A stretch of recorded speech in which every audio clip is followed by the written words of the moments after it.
Welcome back to Out of Market Baseball. This is Corey. I'm here with Clinton.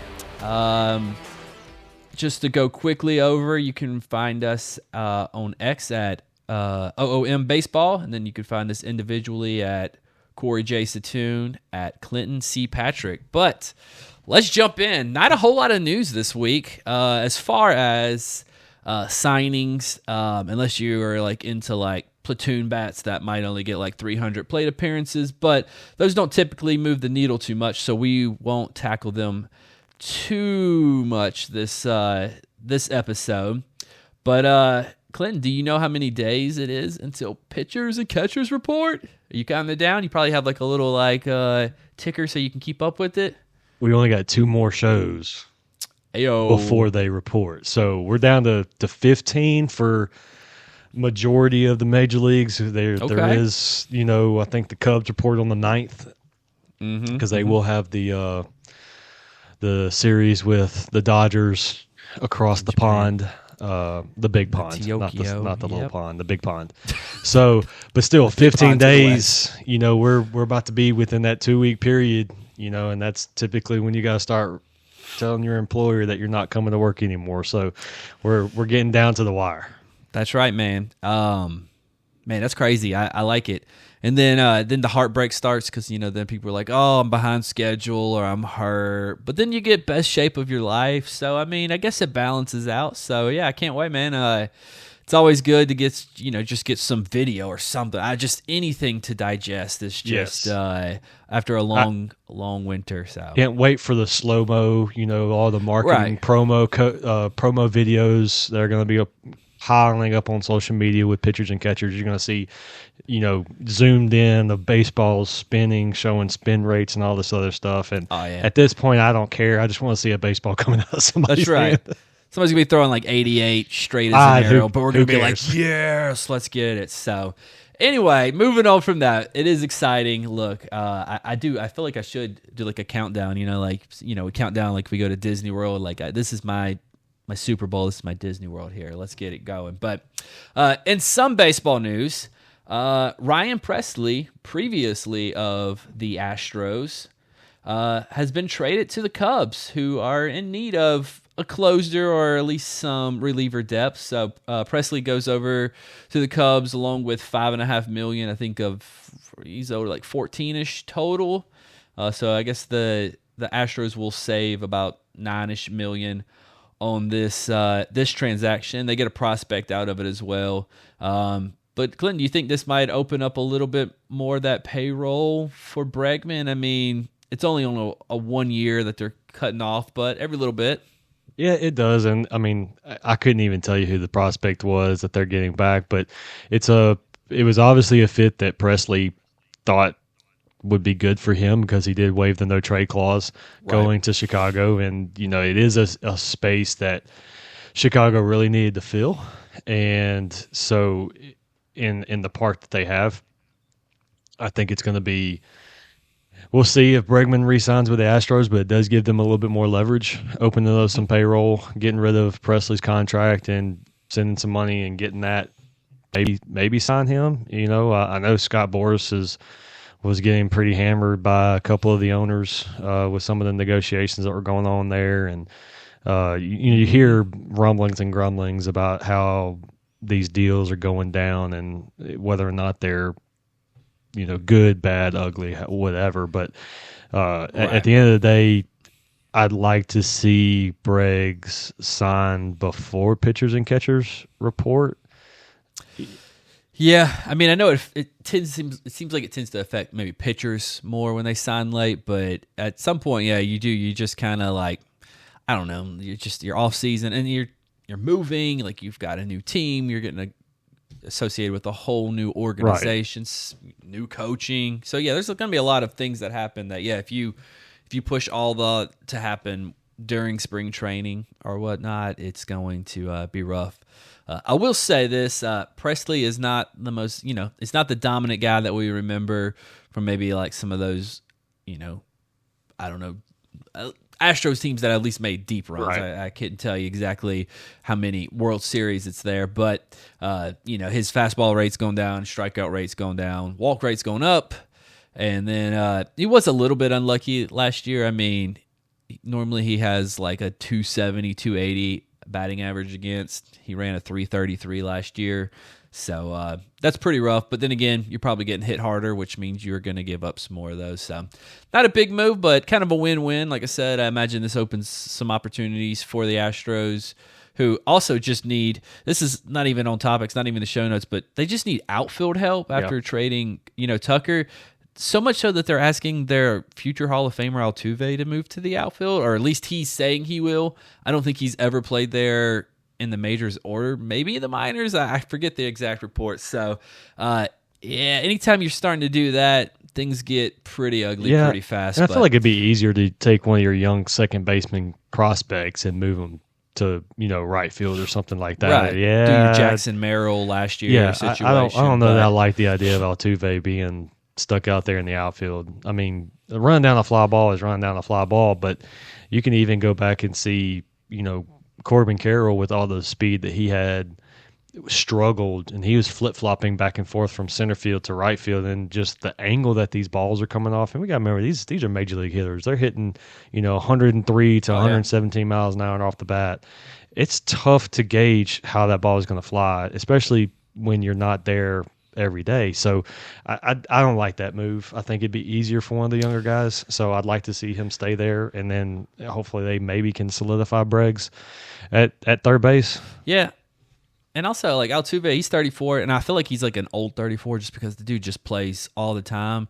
And so you really are also opening him up to more opportunities for injury, just more running around, again, not knowing the position very well. And it's not that, Altuve's not a great second baseman. I'm looking here; he's -9 outs above average last year. And his arm's not that strong, right? And so that's probably why he ended up at second base and not shortstop or the third base. So we won't dive into that too heavily, but that is some interesting things happening with the Astros, and so I guess we'll see what their grand plan is. But if it's not Bregman, it wouldn't have made sense to wait this long if you were trying to clear space for another free agent. So We'll see where that ends up. But again, not a whole lot of just pure player signings or trades and it happening. But I did see a fun note that MLB came out with, just talking about the what am I trying to say here? The pace of play not only has gone down, but they put out a graphic talking about how games are starting earlier. So like the percentage of games that are starting before 7 p.m. local time has gone up about 15 or 20%. The number of games that are finishing, on weekdays before like 9:30 p.m. Is going up additionally, 10, 15% as well. So I just thought that was kind of a cool thing that baseball is kind of understanding that, you can't live by hardcore fans who, like you and I, who could just sit there and watch the game for 3.5 hours and enjoy it. You have to kind of make it a little bit more digestible. And so, I will give my tiny little clap to Manfred and what he's done with that and gotten the teams to kind of sign on with, just making it more family friendly just to get people in and out and, enjoy the same amount of baseball just in a small Well, it seems like they're getting back to, what America's pastime used to be. I mean, you used to see pictures and everybody's in a suit and a tie because they left work at 3-4 o'clock. They went and grabbed a game, but before night games were a thing, and they got to sit there and watch some entertainment. And I think over a period of time it became very inflated and big, and I think they've slowly started to realize that, hey, the hardcore fans are going to be here, but if the hardcore fans are starting to complain, maybe we ought to do something. And that's what you saw the past couple of years, especially with the length of these dadgum games, and I love the strategy more than anybody. Like, you want to pick off and you want to try to do this and lengthen out, and you want to play the mind games. I still to this day love pitchers batting because I think it made a whole new element to the game. It is a nice spot for sure. It has been nice to see them grow and expand the game, and to see you're starting to see more and more younger people get back into it, and it's staying with your basketball and your football. Yeah, and like the point I always try to hammer home is like, it's the same, it's the same action. We're just kind of tidying it up, It used to drive me nuts, this is my old manness, but like you'd have like a reliever against the ropes, and it's like, first and third one out, and he looks terrible out there. And then he just like, he steps off the mound, throws over, like he's letting that next guy come up and get ready. And, then there's a mound visit, and you're like, oh God. But it's like now if you're against the ropes, like, hey, between the minimum and just time to get people ready and time you can waste, it's you got to put up. Well, and also it something that nobody really thought about. It brought in a new strategy. It's like, okay, well, I can't wait till he's against the ropes and then go, hey, call the bullpen, get the guy up and throwing. I can stretch him I can give him like 5 minutes with step offs and pick offs and doing mound visits and whatnot. Now it's okay. Well, all right, there's a runner on first. All right, if this guy gets on, maybe that's trouble. Let's go ahead and start throwing. Just get a little loose. Don't warm up, but you'll get another call if you're within a batter or two. So it brings a whole new element to the game. But that scratches my strategy itch, which I absolutely love. That's right. Yep, out with the old strategies and with the newer ones. So you kind of have to. You really you think A, B, and C before you make your moves out there. So this week, or at least for this show, we are looking at. So we've gone National League East, National League Central. We're going West Coast, baby. You're West Coast. These your National 9 o'clock West Central start Coast times. Not. They'll finish by 9:30. Yeah, local time. I'm not staying up till unfortunately that's it's 11:30 not 1 or 2 here. o'clock in the morning anymore. It's it's before midnight, and I can true. handle that. So, not me. I'm a well-oiled machine over here. 9:30, and I'm anything after 9:30, I'm dead. I think I've told you this. Like the last time the Red Sox won the World Series, I think I literally was like, seventh inning. I don't care if my favorite team's in the World Series. I went to sleep, dude. I was tired. Such an old man. Look, I don't want to feel terrible for the next 3 days if I throw that off. Anyway, National League West, and what an absolute like grab bag of just teams. It's just like, have you ever been to one of those like shops where they're like, well, you do like a lot of the card stuff, but they'll just have like a mystery bag and it's like $5. It's like, oh, this could be a $20 card, or it could be like a bunch of Wander Francos that aren't worth a pile of beans. That's what it feels like in the National League West, because you have the one juggernaut. Of course, you got the Dodgers buying all the opportunities to get better and better, and then you got the Rockies, who, spend money just poorly and can't develop. And then the Giants aren't doing quite as well, but then you got the Padres and the Diamondbacks kind of in that middle. So yeah, man. It stays competitive over there. Even the Rockies, like I said, they try. If nothing else, they're annoying because they are play in Colorado, so they can play to that. They're very annoying. Yeah. They're never an easy. They're never going to lay down. I don't care how bad they're doing in the year. You cannot just overlook the Rockies. And I've tried year in and year out. I'm looking at August. I'm going, man, we got 9 games with the Rockies in August and September. There's 7 easy wins, and we get through those 9 games, and it's like 4 and 5. And it's like, golly, man, like what happened here? Oh yeah, we gave up 13 runs in Colorado. Yeah. God, dog, again. So Dodgers, they are projected 103.5 wins is their current line, and honestly, I see the over in that, which is crazy to even be projected that high, but I feel like they kind of win that many games before they go out and add like MVPs and rookies of the years every offseason. The Diamondbacks, they've come up a little bit from, I think, when we placed our bets, weeks ago because of the Corbin Burns trade. So they're at 85.5. And then the Padres are ones that it's interesting because they're at 87.5. And yet they're trying to like trade both of their ace pitchers. Michael King has apparently been rumored to be available in some trades. A few weeks ago it was talked about, they're wanting to clear out Dylan Cease. These are both two guys that are making pretty good chunk of money in arbitration. I think they're both in their last year of team control, so they'll be free agents next year. So I don't know. The Padres, man, they're just weird because it's like they signed Machado and they extended Tatis and they signed Bogarts, and it's like they made all these big investments, and you would have thought, oh yeah, they're trying to get this big window, and it just feels like, man, that didn't work after 2 years. Let's start selling pieces off again. I think you're a little premature on that. I think they're trying to see how they can maybe shore up some of their weak links. The defense obviously was a little lacking. They've got the firepower.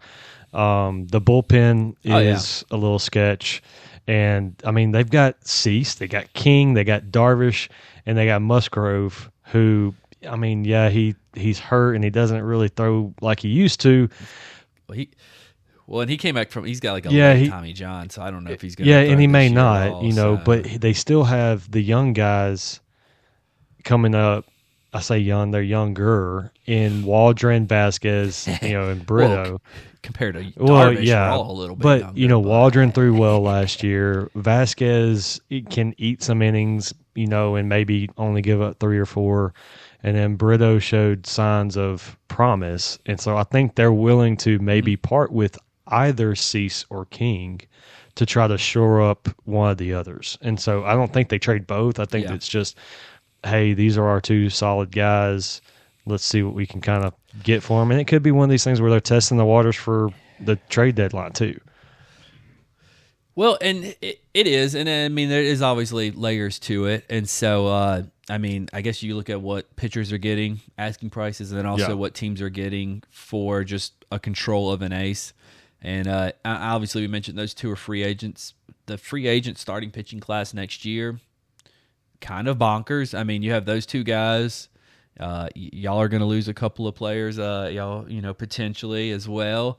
Just a lot of talent that's going to be out there. And then if you have people like Buehler, that's with the Red Sox, if he rebounds, maybe he becomes, a big name out there. So, yeah, maybe that's just them being a little bit big brain. I don't know. Yeah, just odd right now. So maybe they're just trying to, try to keep the same win total, but maybe smush it to look a little bit different, maybe add some depth and just kind of like extend with a player. But I guess, I don't know. I just don't see what team's looking to trade for an ace that's also going to give up a young pitcher that they're going to want back for multiple years. But you might be able to trade an ace and get a solid reliever. Sorry, my phone just went off. The Dodgers just sealed the deal with Kirby Yates. 1 year, $13 million. He can get up to $14 million with 55 games, and that is your old buddy Jeff. So, breaking news. Looks like Feinstein was the first on Yates passing his physical. So, sorry for the big pause. That win total up to 104.5 now. I mean, we've already reported on Yates being there, but now it's official. Yeah, it was likely. So now it's official. But going to the Dodgers, they are at 103.5, and there's such a big gap between them, Padres with the next, that the Dodgers are the only team with a betting line in the negatives, and they're not just in the negatives, they're at minus 385 to win the division. Every other division has at least plus money on the division winner. I think the next closest one was the Yankees at plus 110. So Vegas, doesn't think it's going to even be close between the Dodgers and anybody else in the division. And it's hard to say it is going to be close. I mean, they seem to it seemed like last year they struggled out of the gate, and you go back and look, and they were like 29-10, and so it's going to be hard to catch them. It's going to be the Padres, the Diamondbacks, and the Giants fighting for those wild card spots, which means they're chasing the Dodgers, but they're really you're playing against the Central and the East at this point. You got to make sure you got better records than them and try to get that top wild card spot where you don't have to do the little first round. So, yeah. I mean, like I said, when I see teams like the Dodgers do this, it's not that they are guaranteeing anything. To me, it's like they're buying more shares at the chance. Yeah, it's kind of like the draft lottery. You're not guaranteed the number one pick, but like your chances are a lot better. They're buying 2 or 3 more bouncy balls to put in there, so you get the opportunity, and that's what big market teams are afforded, that opportunity. I mean, you can have 2 really down years from 2 starters and still win 95 games because you have 4 other legit aces. Right. It always feels like the running joke is like, the Dodgers won 117 games, and yet here they are down 3-1 in the AL or the NLCS. So it's like, hey, that's what happens. But again, they're just they are what they are. We know it. We can't talk too much more, else we just get more biased. Well, this is obviously my bread and butter is the NL West, and we're obviously eventually make it back east to the AL East. And I will say, we're going to move in here and do what we do and talk about players that we like to watch. And I will say that this is – let's go. I didn't even really have to look at the list. I kind of already knew who I was watching just from all the nights staying up and watching those late games on the West Coast. All the ones that burn you, you go, God, that guy. He was killing us every time we played him. Well, in the interest of saving best for last, let's you want to start with the Rockies? Yeah, because obviously I don't mind starting with the Rockies. Player to watch for me is going to be a guy that had a massive year in 2023 and then took a massive setback, and that's going to be Nolan Jones. He came off having such high hopes after his 2023 rookie campaign, finished 4th in Rookie of the Year voting. Obviously, Corbin Carroll came home with that award, but he put up a solid campaign. I think he had 2020 and 2/3 of a season. I mean, he was massive slash lines.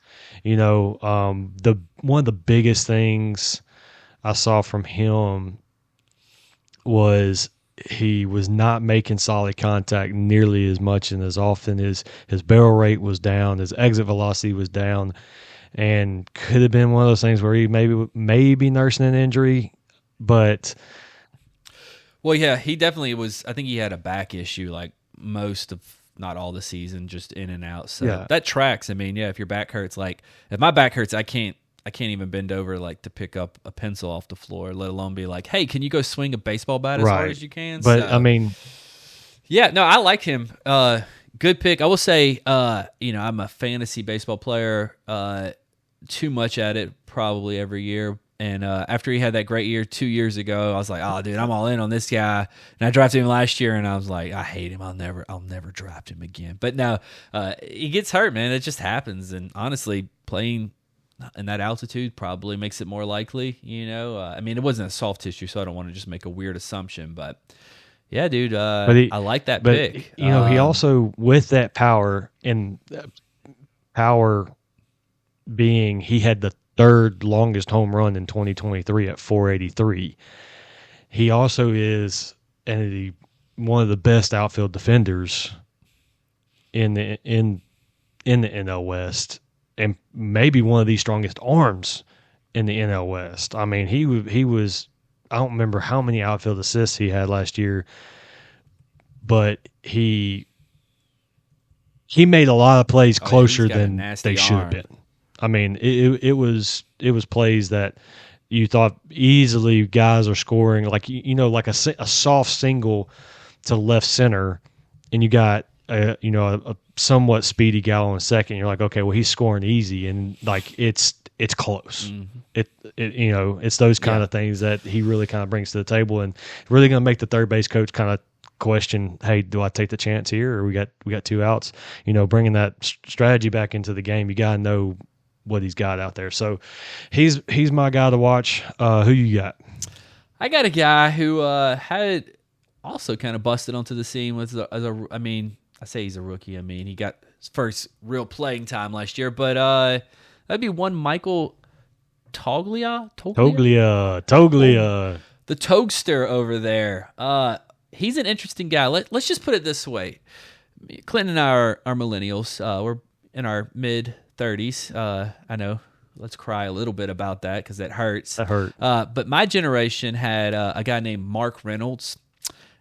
Clinton knows him because he played for his team. He could hit a ball a mile, or he just wouldn't miss it by 3 feet. Just swings it all, baby. And when I tell you, I was like bumping up his early career against Toglia, and I'm just like, dude, this is crazy. Like, I mean, they both could hit 30 home runs, a little bit of speed, gonna strike out. I mean, absolutely. I mean, he might set Mark Reynolds. I think he actually owns the record for the most strikeouts, I think, in a season at like 230 something. I think it got broken a couple of years ago. Did like Ryan Howard beat him, or maybe like Chris Davis back in the day? But no, I like Toglia. He's my pick for the best or most interesting player out of there, just because he's going to do a lot of crazy things, and maybe that is productive enough, especially when you call Coors Field your home. Again, he's one of those guys. I mean, 450 plate appearances last year, 25 home runs, 10 stolen bases, and his defense is so bad, even at first base and outfield, that he didn't even put up half a WAR. So he might be like Adam Dunnish out there with some of those stat lines. So let's keep it moving. All right, I'll take the next one. We'll go Giants here. I feel like we've been a little bit too positive with players to watch.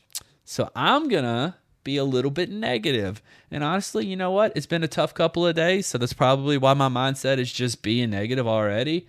The weather's been cold and rainy, so I'm just kind of in a way. But again, maybe not a surprise from the Giants, but a negative maybe situation is Willy Adames, just because he had an awesome year, a career year last year, and I think the power is well established. Being a right-hander in San Francisco should be fine. I mean, I don't think he gets anywhere close to the 21 bases he stole last year. And, I mean, he is a career 248 hitter and hit 251 last year, but he could just be getting better as a hitter, in his mid to late 20s there, but, 2022 hit 238, 2023 hit 217. So I'm happy the Giants got a guy, because they're kind of like Toronto and it's hard to sign people, but I could see this going down pretty rough, pretty quickly here. I could see he can be like a 20 home run, 5 steals guy who's, barely hitting 230. But I hope I'm wrong, but again, he's a guy that maybe I don't buy into the skill set that well. It feels like he just maximizes it. So no, I think I kind of agree with you. He has, his expected batting average last year was only 238, and he batted 251. And that's only 13 points, but 13 points in, how many plate appearances did he have? 688. So that's a lot. Yeah, that's not just losing a couple of hits. 13 points is a lot. Yeah, so obviously getting a little lucky there. He doesn't chase a ton. Yeah. But he did have that career year, and did he put it all together? Maybe, but it also, if you look at him throughout the season, he started off really hot, was really hot at the All-Star break, and then kind of tapered off toward the end. And it's like, okay, so were you coming back down to earth, and are you just going to continue that throughout next season? So I think I'm going to have to agree with you on that. Yeah, and he's a guy too that like he's been very outspoken about how he never really liked hitting at Tropicana Field, when he's with the Rays. So in a way, you can take some of those stats, which that's been 3 or 4 years now, so you don't really have to weigh them that much, but kind of throw them out because because he went to a better situation, a better ballpark, just on average, just for hitting, just to see it better. So yeah, I like it. What do you feel like the Giant? Who's your Giant of a person here that you want to speak on? Mine is Tyler Fitzgerald. And Tyler Fitzgerald feels like he just had the season that you talked about Jones having 2 years ago. You got a type, Clinton. I like it. I do. He actually improved in his WAR though. He 2.8 WAR last year. .831 OPS. He just kind of casually goes and almost like he's overshadowed a little bit. A lot of people, they want to listen to Yastrzemski and then Patrick Bailey, obviously huge year last year, taking the reins and kind of being that next Buster Posey. But Tyler just kind of comes up and does his job and does it well. He's a okay defender, but he's pretty toolsy. Well, and he'll be switching. I think he mostly played shortstop last year, which Adames will have. So I think he's moving to second base, which will probably, I think, in general, what the hell, it'll be better for him. So, no, I like him. So, he's not gonna hit the ball out of the park all the time, but he's the guy that's runner on second. He's going to be looking to push the ball to the right side of the field. He's looking for pop flies to get the sacrifice in. Can bunt pretty well. Runs the bases. Huge baseball IQ. I just think he's the piece that you need in a playoff team. He's not going to get all the publicity, and he's not going to get the big contract like Willy Adames is getting. But he's definitely the piece that, if he struggles, you got to have those kind of like glue guys that can just extend that lineup, especially the Giants who, feel like they've struggled to have a good offense for a while now. Would you like to guess, with at least 300 plate appearances, who had the highest batting average on balls in play? It's not Tyler Fitzgerald. He's actually second. 300 out of 300 plate appearances. 380 batting average on balls in plays just to hit 280. That is crazy. So, and like you said, he's a toolsy guy. I don't think he's ever, he strikes out a bunch, 31%, 32% at age, what is he, like 26 or 27? It's kind of a late breakout for him. So, I'm a huge fan of kind of late breakout careers, so I'm rooting for him. He also had Crawford. Oh yeah, no, I understand. Years. Look at what he did in the minors. Like 2023, actually, in 2022, put up just really good numbers, counting stats there. So no, I like him. But we'll keep moving on because we can't dissect him for forever. So next up, we have technically the Diamondbacks have the next lowest or the next highest projection, but sticking with what the theme, we'll go Padres here. Oh, we just go. We can all right. Padres. We can go San Diego. Who do you got out there, man? So this is gonna fall in line kind of with somebody who I think is probably gonna take a step back. Let's get negative. It's baby. Matt Let's Waldron. Go. I love the knuckleball. Like, I want him to succeed so bad. But, like, we see these knuckleballers, and they have one or two good years, and then they just fall off. And it's not even, it's just like you can lose it. Your touch on it, or, you just look. Yeah. The Red Sox probably had, like, the longest line of just knuckleballers throughout the years. And Tim Wakefield, as much as he, awesome person, and he had good years. I'm not going to besmirch the guy over here. But, yeah, there's just sometimes you see it and you go, uh-oh. Sometimes you just mop up duty.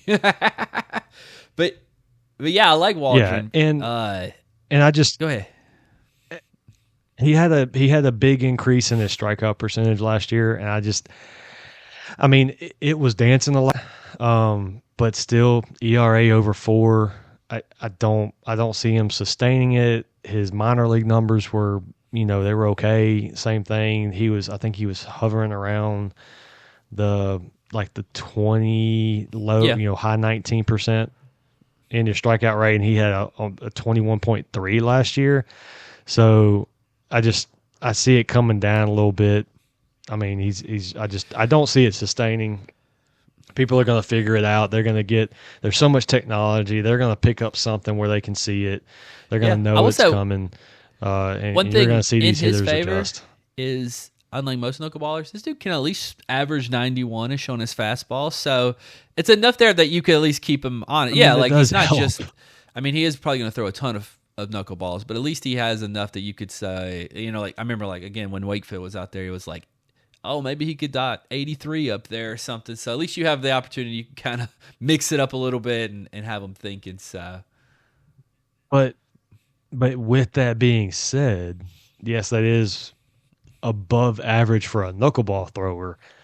But 91's like the new 87 in the MLB. I mean, you got guys pumping 99 and 102. Like 91 is not. But 91 it's, after it's you've not seen it. a knuckleball, I mean, let's go. But yeah, I get it. Yeah, it's not a. But I think you're going to see hitters. They're going to be picking up on it. They're going to have the video. There's not a lot of R.A. Dickey type seasons that are just out there for a reason. So, all right, moving on. All right, I'm gonna go back positive here. Padres. I mean, I put him for my dark horse for the Cy Young. Let's go, Michael King. I mean, I don't really have to. Can you do that with a former Yankee? Baby? I can because he left them, and the guy he was traded for left him, and he was awesome. But no, Michael King here. I like him. You know, again, he threw 170 plus innings, good strikeout rate. You know, pretty good walk rates, everything in there. I like it. Good arsenal. I don't really know how much more else to say about it. Like I said, I feel like if he goes out there and he puts up 185, 190 innings, he's going to be absolutely, I don't know, just disgusting out there, you know. And obviously, hey, maybe he gets traded. I mean, I can't get too excited because I don't think he's going to get traded to my team by any means. But if he gets traded, you know, maybe, I don't know. It's hard to get to a better ballpark than that, but I don't know. I just like the situation there for him. So I don't know, man. Don't rain on my parade here, okay? Just let me have this. No, I really like Michael King, and we've talked about him numerous times. And he's one of the best pitchers at. They're gonna make contact, but it's not gonna be hard contact. He pitches to a ton of soft contact. In fact, I think he was one of the best at average exit velocity. Like it was like mid 80s, and I think the league average is like 88, 89. Yep, you got it. And so I mean he's a dude. And I mean, again, like, you gotta be careful because even one season's already kind of a small amount of data. But from May on, I mean, he had like just under a 3 ERA for the whole year. But from May on, it was 2.42 ERA and 24 starts. You know, so like you said, just absolutely just out there. You know, just shoving it. So, all right, let's go. It's time. I'm gonna have to cut you off after about 5 minutes, but I give you 5 minutes for your Diamondbacks. Let's go. Who you got? I won't spend too long. My guy's gonna be Justin Martinez.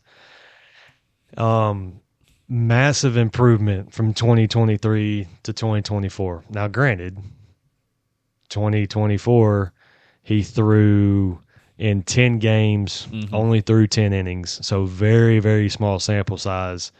But the biggest improvement I saw from 2023 to 2024, just watching him pitch, is his ability to fill up the zone and throw strikes. That was one of my biggest struggles.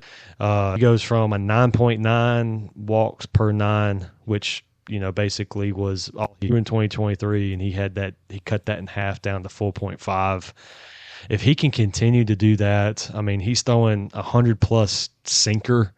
I mean, we're talking about A+ stuff, and somebody that really, you know, a lot of Diamondback fans wanted Torrey to let him move into that closer role after Sewald had his little bit of a hiccup in right there around the All-Star break, a little bit after the All-Star break. Yeah. And they were just hesitant. And I think it's all pressure for him. I think they understand that he does struggle a little bit when it comes to pressure, but you're starting to see him perform better as he's been more and more and more. And so the thought being, you know, he's probably going to split duties with Puck, you know, with AJ Puck, who was acquired last year at the trade deadline. But I think he is the future closer, and somebody that it's a position that the Diamondbacks before Seawald, they didn't have back-to-back closers ever. I mean, it's been a long time, and oh dear Lord, when like we were celebrating when we got Boxberger. It was a long time. I mean, it was a closer for them. Yeah, so, I know. Oh man, I was looking at some old Arizona. When I was looking at Mark Reynolds, it got me like, I was looking at the old Robbie Ray, Zach Greinke days, But but so he's one I highly expect to take a huge step forward. Well, and it's good that I shouldn't say step forward. I'd like to see him keep the pace. And it's good y'all have him to pair with Puck, because I'm looking at his splits.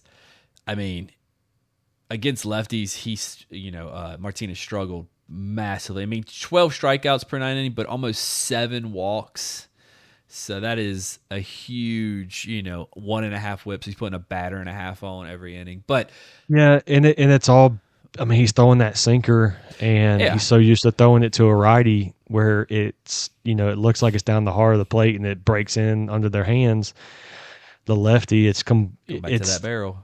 Yeah, well, he's got to learn to either throw it at the hip and let it sink back in, or you got to throw it to where it's that outer third and it ends up, like you said, off the barrel. And he really struggled to fill up the zone. I think the lefties pick it up a little bit better. Yeah, but I mean, obviously, it's not uncommon to have those splits against the. It's not. But he was either walking or they were finding the barrel. Yeah, and that's where he's got missed. This is what I like the most maybe about him is I went and sorted just relievers who threw like at least 40 innings, and you sort it by ground ball percent. And then you go over and you look at the strikeout rate, and most of like the guys that are up in the 60-70% ground ball rate, they might strike out a batter per inning, but a lot of them are like 5, 6, 7.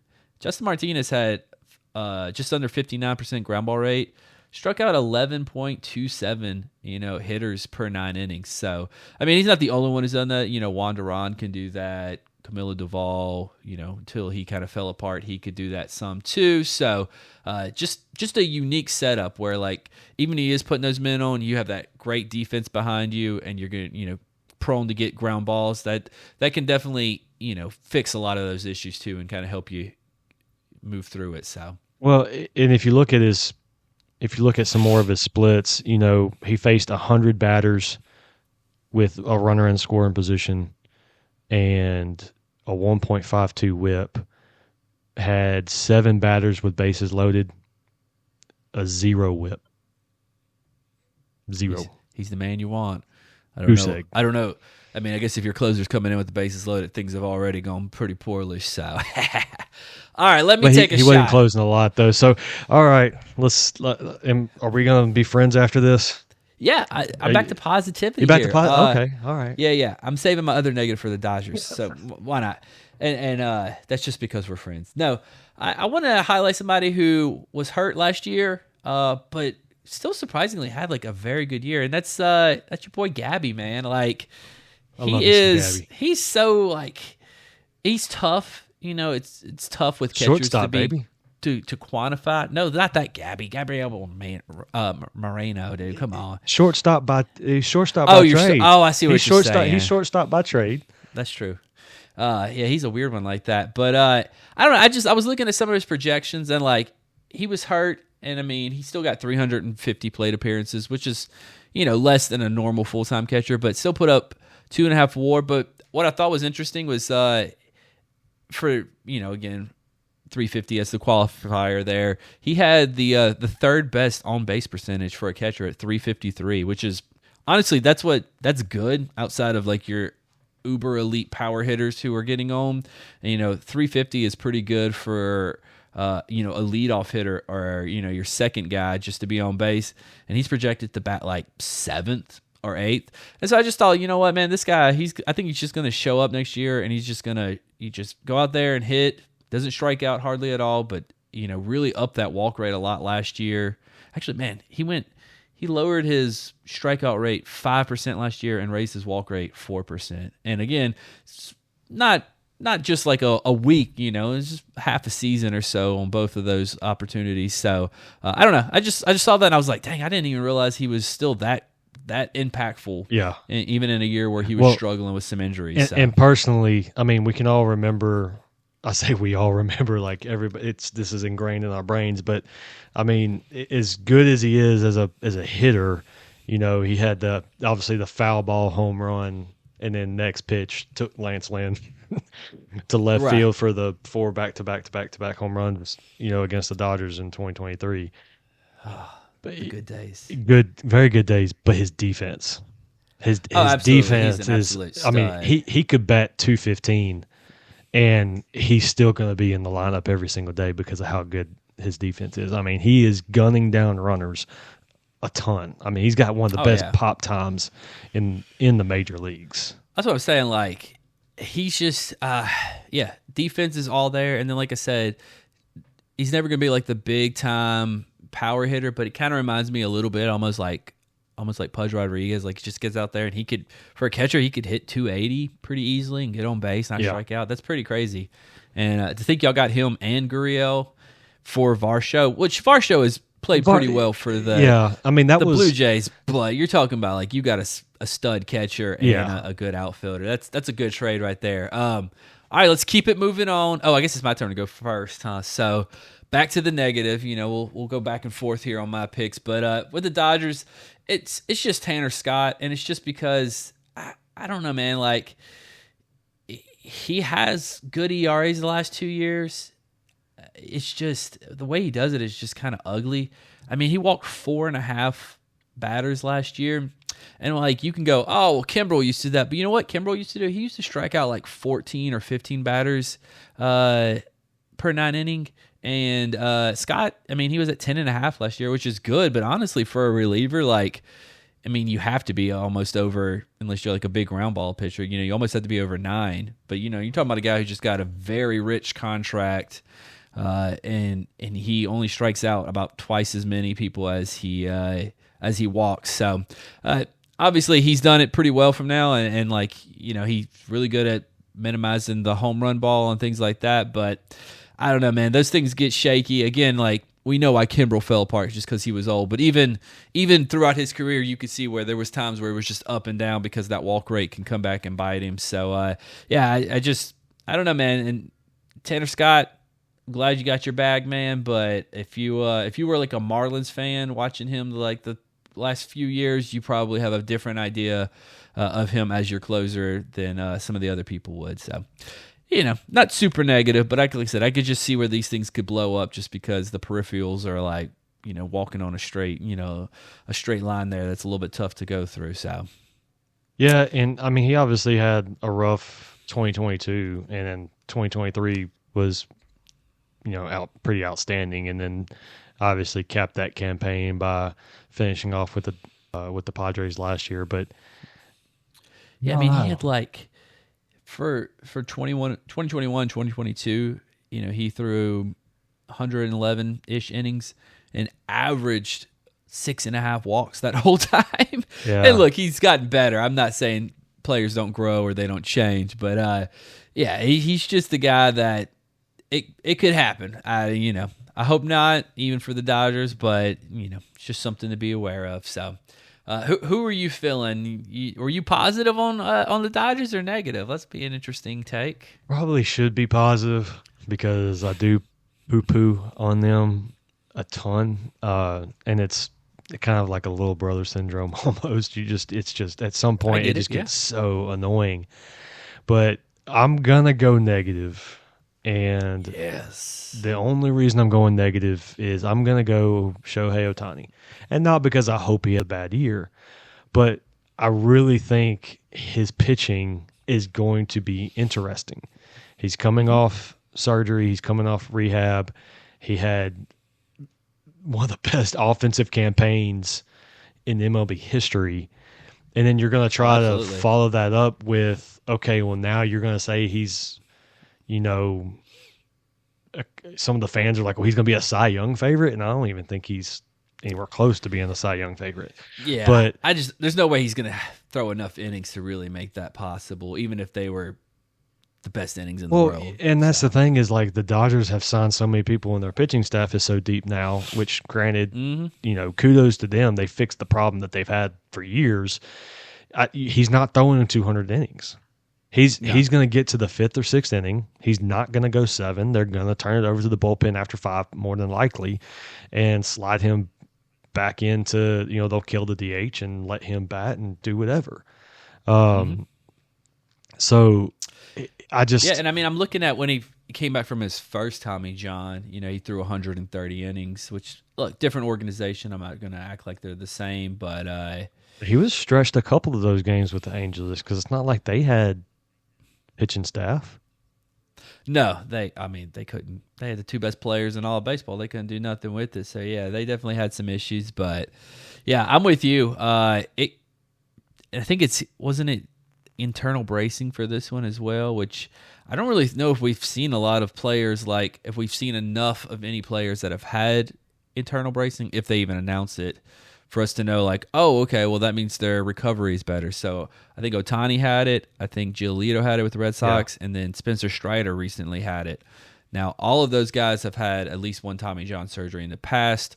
So, yeah, I'm with you, man. I don't think it's going to be as dominant. Maybe they just keep him out until the middle of May and just let him backload some of his innings, which is probably the best thing because, you want to have him healthy. But, and it also be, to that point, like, does pitching, how much does that cut into his offensive production too? He's not going to play 159 games and get 730 plate appearances again. He's probably going to take a little bit more maintenance. I know he, in 2023 before he got hurt, he was playing a whole bunch and pitching a whole bunch, but that also kind of came back and got him one way or the other. So, yeah, I'll be interested to see how that lands, but maybe you trade 15% off of his offensive production to get what he's going to add on the pitching side of things. But yeah, I hate that he signed for the Dodgers just because I couldn't root for the guy and what he's going to do and his legacy for the game of baseball anymore. Like, yeah.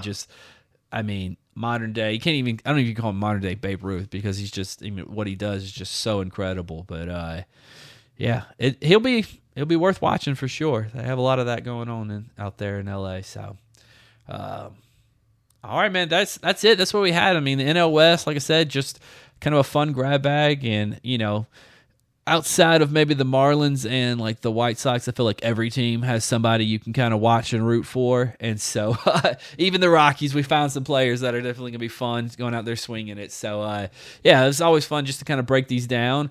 And, yeah, you have any last thoughts here on any of these teams or anything going down? No, obviously it's hopefully the Diamondbacks can pull together a miracle and maybe come out with an NOS title, but obviously you want to see them just get into the playoffs, because if you get into the playoffs, anything can happen. And so I think I don't know that 85.5 does it. I think you got to win 87, 88 to get into the playoffs. So I think the NOS is going to be fun outside of the Dodgers. I think the Giants are going to be better than what people give credit for. I would like to see the Rockies do better than they have the past couple of years, just because it's good for baseball. Right, it's just not a lot there to pin. What has gotten better from one year to the next? Well, you can't. It's hard Nolan to Jones attract. getting healthy will be nice, but it's hard to attract there. It really is. So, that's all I got. We're 15 days away, and this time next week we'll be in the single digits from pitchers and catchers. That's right, man. And unfortunately, we've already done the NL Central. If we were smarter, we would have saved that for that week and be like, oh, yep, here's the Cubs. They got their guys showing up here. Well, that's why we're amateurs. That's right. We're learning. Hey, one day we're going to get there. We were talking, we're going to get us some credentials, see if we can show up and rock the boat at some places once in a while. But for now, we'll just we appreciate our 2 viewers out in Russia, and you guys, it's who we do it for. I hope it translates well for you over there. But all right, well, that's it, man. Again, this is Corey. I'm out here with Clinton for Out of Market Baseball, and this is the end of the show. So I'm just gonna click the little black button to end the recording. And here comes the outro.